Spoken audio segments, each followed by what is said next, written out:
Bonjour à tous. Alors aujourd'hui, on va parler de Illustrator, le logiciel privilégié pour les designers de mode.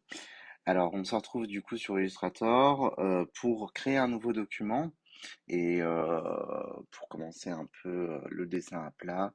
On va tout d'abord ouvrir un document. Donc, on fait commande N ou contrôle N sur PC, commande N sur Mac. Hop, on arrive sur cette page de nouveau document. Moi, je veux ouvrir un A4 et je le mets en centimètres. Toujours en CMJN 300 pp.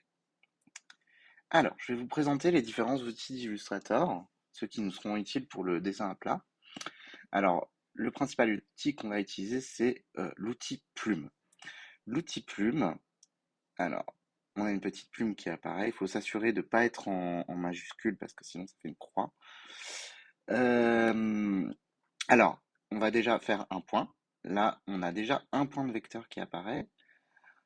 Si je clique une deuxième fois, ça crée un deuxième point de vecteur qui va me faire une ligne droite. Pour maintenir cette ligne droite, d'un point à un autre, j'appuie sur Shift et ça me maintient sur un axe. Vous voyez, ici, j'ai mon axe. Si je veux vraiment une ligne droite et parallèle par rapport à la feuille, j'appuie sur Shift et je fais un clic. Alors, vous voyez ici, j'ai toujours mon point qui est maintenu. Donc, je peux continuer. Hop, j'en trace un autre. Et pour fermer ma forme, je rejoins le point de départ. Ici, qui est le rond. Voilà. Ensuite, on va complexifier un peu la chose. Alors, je fais un point et je fais un autre point. Mais, par exemple, je veux aller dessiner mon épaule qui est un peu plus arrondie. Pour dessiner mon épaule, tout simplement, je vais faire un clic avec ma souris et tirer. Et là, j'ai une courbe qui apparaît. Une courbe avec des poignées. Une courbe de Bézier. Voilà. Et j'ai juste à tirer de façon un peu naturelle. Et j'ai une courbe qui se crée. Là, si je ne fais rien, j'ai mon outil courbe qui se met encore en place. Donc je peux continuer. Et après, ça me retourne sur un trait droit. Alors, il y a différentes façons de le faire. Donc là, par exemple, hop, je vais faire une ligne droite et je vais utiliser ma courbe. Si je veux arrêter ma courbe, tout simplement, je retourne sur mon point et vous voyez sur ma plume, j'ai un V qui apparaît. Un V qui va me permettre de lui dire à Illustrator, stop, on va recontinuer en point droit. Hop, et voilà, je peux tout à fait partir en ligne droite. Alors, pour arrêter, là, je décide de pas fermer ma forme. Pour l'arrêter, j'appuie juste sur P sur mon clavier et ça arrête euh, mon traçage de vecteur. Alors, bien sûr, je peux m'amuser et m'entraîner comme ça. Euh, Hop, voilà, je vais essayer de tracer. Hop, l'arrêter, tracer, tracer. Là, vous voyez à quel moment je n'ai pas je suis retourné sur mon point pour lui dire stop, je vais faire une ligne droite, et là, je l'ai continué. Alors, on va arrêter le point. Ici, je vais vous présenter la flèche noire et la flèche blanche, qui ont leur importance, puisque la flèche noire me permet de sélectionner le tracé dans son ensemble. La flèche blanche, quant à elle, et vous allez voir la subtilité, c'est que ça me permet de prendre un point d'ancrage et de pouvoir le modifier. Je peux prendre également deux points d'ancrage. Donc je peux y aller point par point. Pour rajouter de la sélection, soit vous tirez et vous sélectionnez vos points, ou alors je peux prendre mon premier point, maintenir Shift, cliquer, cliquer, et là vous voyez mes points de vecteur deviennent noirs. Donc ça veut dire qu'ils sont sélectionnés. Et je peux comme ça tourner ma forme.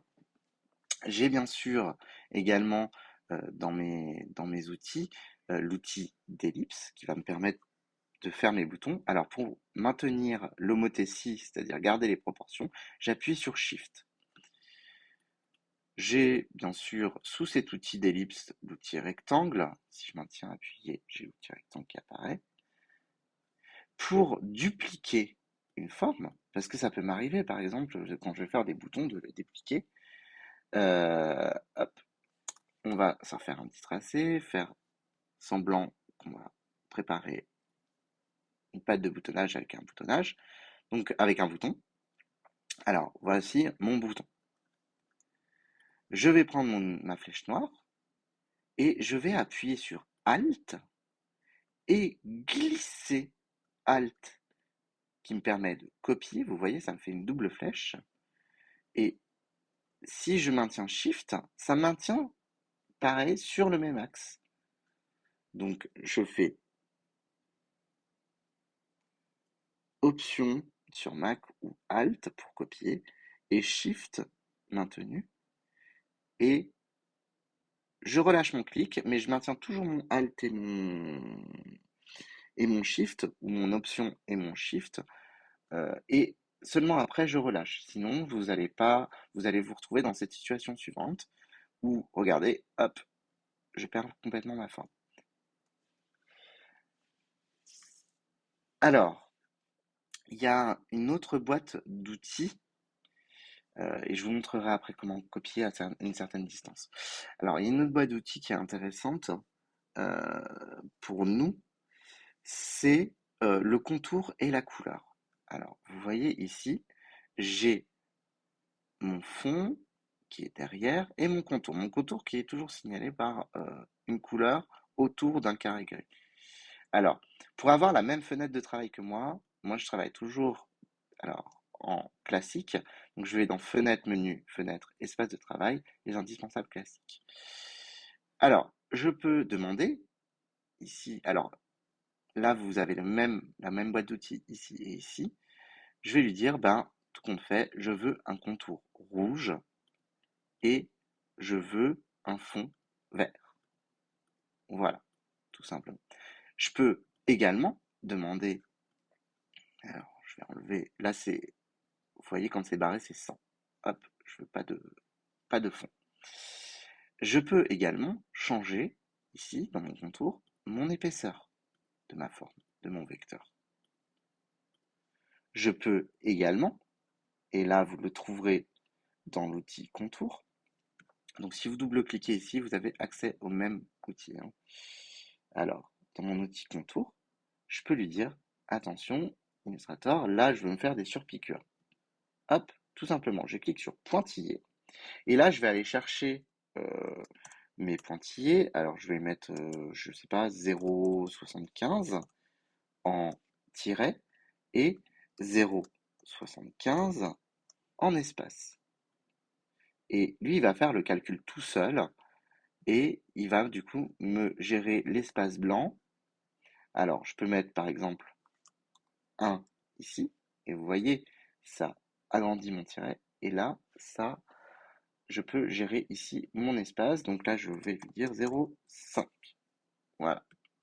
Donc là, c'est à vous de voir en fonction de la taille de votre dessin à plat, comment bien paramétrer ceci. Alors, j'ai également l'outil Trait qui va m'être très utile pour tracer des lignes. Alors là, vous voyez, ça a gardé les mêmes paramètres. Pour le désactiver, bien sûr, je désactive le pointillé et ça me refait bien une ligne droite avec deux vecteurs. Alors, je vous ai également parlé qu'on pouvait dupliquer la forme à une certaine distance. Euh, alors, je vais vous montrer, c'est plus visuel. Donc là, je fais le Shift et Option ou Alt sur PC et je glisse, je relâche mon clic et je relâche Option et Shift. Et si vous faites Commande D ou Contrôle D, regardez ce qui va se passer. Ça a gardé le même espace dans le même alignement. Par exemple, ce qui va être intéressant, c'est je peux lui dire, hop, je vais dupliquer mais je veux aller un peu en format libre, je veux aller par ici. Et bien là, si je fais CTRL D ou commande D, regardez, ça me maintient sur le même axe et à la même distance de copie.